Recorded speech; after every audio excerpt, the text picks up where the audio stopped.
Welcome into Outside the Den, a web-exclusive interview series taking place outside the 89-1 The Wood on-air studio.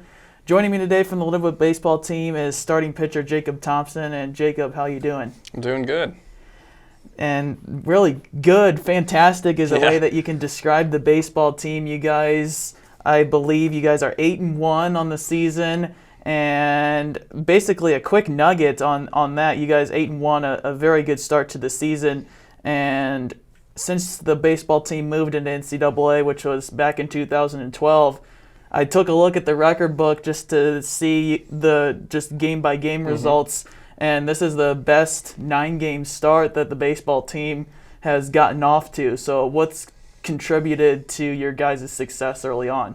You know, our pitching staff has been lights out. You know, you can't ask for anything better than what they're doing, and our offense is a shock to a lot of us.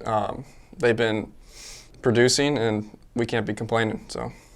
And you're one of those guys that are on the pitching staff. We're going to dive into that a little bit later on in the podcast. But I had Mitchell Krebs on the first podcast to preview the baseball season. And the last thing that he kind of said, because I kind of had him go through the projected lineups when you guys first went down to Florida Tech. And basically telling him there was going to be kind of a feeling out process, but he was saying after he gave me like the projected lineups and everything that once you guys kind of started meshing together, gelling together, that the team was going to be really good. You kind of agree with what Krebs said there in the beginning, and has that team reached that point where they've completely meshed together this early on in the season? Yeah, I think we've meshed together, and there's areas that we can get better, but we've done a great job of going out there and playing good baseball.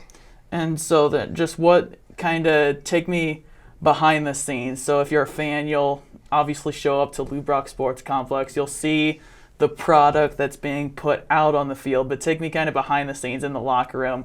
What's the culture of the team like? What's kind of the relationships of the baseball team that nobody really gets to see? Yeah, so we are, it's like our second family.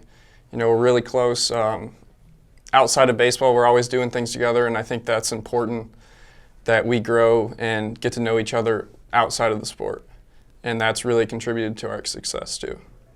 So we'll dive into you. And last year, I know that I was on that Mississippi College road trip, and you were sidelined in that that's when everything came to kind of a screeching halt that first year. So what was that feeling like, knowing that, man, my season's over this early on and all I can do is kind of just sit on the sidelines and just be there to support the guys from that from the sidelines?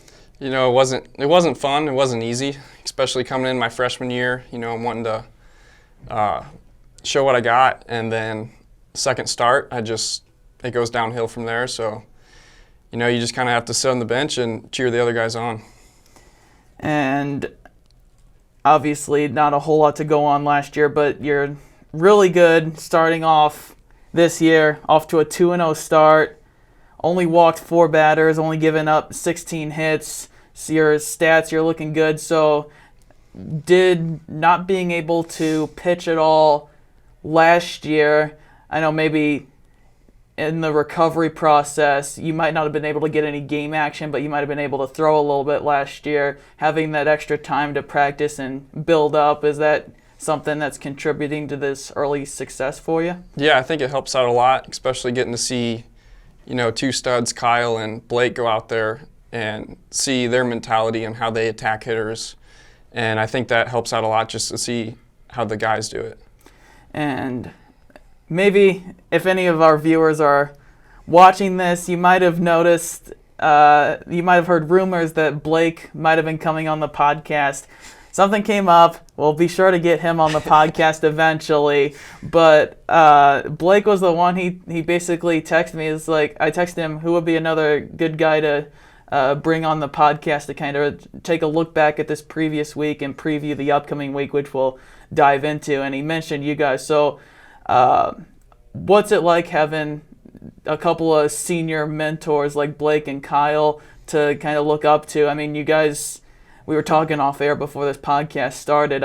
I might sound like a kind of a home team broadcaster, but you guys are returning all your pitching. So you got Blake, you've got Kyle, you've got Brody, who is not in the starting rotation, but in this last series against Northwood, he came out of the pen and chewed up some good innings for you guys. Obviously, you're coming back. So what's it like, first off, having the senior mentors of Blake and Kyle, and then just speak to what this pitching staff is going to be like ranking up there among other GLVC teams? Yeah, it's nice to have those guys because, if I have a question or some of the younger guys have questions, they can always go to them, and they're always going to be helpful. They're always there for us, which helps out a lot. And our pitching staff it's really good compared to other schools. I think we're one of the best in D2 baseball. And I mean, you guys kind of proved it, and I was kind of hoping the reason why I wanted to bring a pitcher on and originally was going to be Blake is I was kind of hoping this little streak was going to continue. You guys had 34 consecutive shutout innings going back to your final game against Florida Tech, that 7-inning game. Then you swept Ohio Dominican right out of Lou Brock Sports Complex. Unfortunately, the streak comes to an end right in the first inning. It comes to an end at 34 2/3. And Blake was on the mound there, and I got a chance to catch up with him after that series upstairs in Spelman, and he admitted that, man, I didn't pitch my best in that first game against Northwood, but what can you say about the offense behind you? Because, I mean, it really didn't matter. The offense was able to basically hit their way out of... Yeah, they've been able to attack pitchers early, and it really helps when you got runs on the board and you haven't even gone out there to pitch yet. So it helps out a lot. It kind of became really obvious that how good the offense is, and I believe it was one or maybe the first or second game in that series against Northwood that the defense had several errors, but it became very clear that this offense is good enough to be able to out-hit the mistakes in the field. Yeah, for sure. I mean, when we're, making mental mistakes like that, it's not going to help the team, but then whenever you're hitting like that, it kind of pushes that to the side. So the big news coming out of today, the Lindenwood Lions are ranked number 17 in the country after you guys were receiving votes, got 21 points on receiving votes last week. Kind of what's the feeling like as the team looked at social media? I know that Lindenwood Lions Twitter has posted about it. As the team looked at social media, found out about it, what's the feeling like seeing that the team's ranked? It's nice to be recognized, but then you also have to, push it aside and go play some baseball and prove that you belong there. So, perfect answer. And I mean, hopefully you guys sweep against Truman State. We'll get into little thoughts on your preview about them in a little bit, but then also I took a look, just big stat guy, I looked down the list, and you guys out of the Central region as you moved to the GLVC, but now you're in the Midwest region, and you're actually number 2 in that region, and you're actually receiving a couple of first place votes to be the top team in that region. So what's that kind of feeling like? It's really awesome to see that other teams are recognizing how good we are, but then again, we got to go out there and play baseball and prove them that we belong there. So moving on to this weekend, you guys are taking on Truman State. It's actually a non-conference series, even though Truman State is in the GLVC. What have you guys seen from the Bulldogs? I know from talking to a couple of guys, I've heard that Truman State not very deep on pitching. They're only bringing about 6 or 7 pitchers, so it looks like that's a weak spot that you can exploit. But what have you seen from them? What are the keys to the games to come out with another series win?